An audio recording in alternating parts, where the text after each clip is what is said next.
1960, a year to remember. I was 8 and a half, my younger brother 2 years old. My dad had a coworker who owned a vacation home in Southampton, Long Island. After some negotiations, Dad struck up a deal and arranged for us to rent the home for 2 weeks. The family had never taken an extended trip, and this was truly a once-in-a-lifetime feat. I remember the excitement of arriving and checking out the quarters. My enthusiasm quelled when I entered the bedroom my brother and I were to share. The distinct odor of urine pervaded, and guess who had to disinfect the bunk beds? Being in a strange residence had its particular charm, despite the evidence of an unkempt abode. The first adventure was behind the house in a little bay where there were scallops and hard and soft shell crabs for the taking. This was a totally unique experience for me, as I'd never seen scallops in their native environ, nor the crabs that my parents were so eager to catch.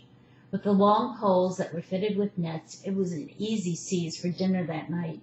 In one fell swoop, a hard-shell crab and the soft one that was ready to become the other's repast were ensnared. The second quest was my first fishing expedition with Dad. He grew up in Greenpoint, Brooklyn, and I don't know where he got the savvy, but he knew a lot about the topic.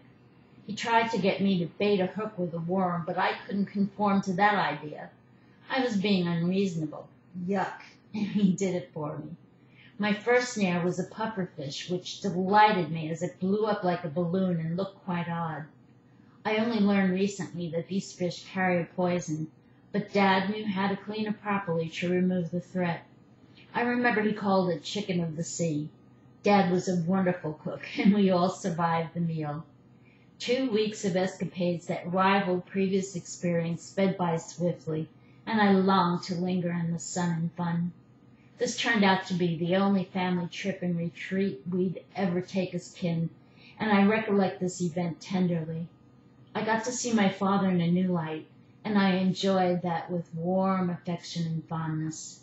We never had the occasion to share this way again, and on reflection I wish I could tell him how I treasured those moments of mutual, reciprocal relating.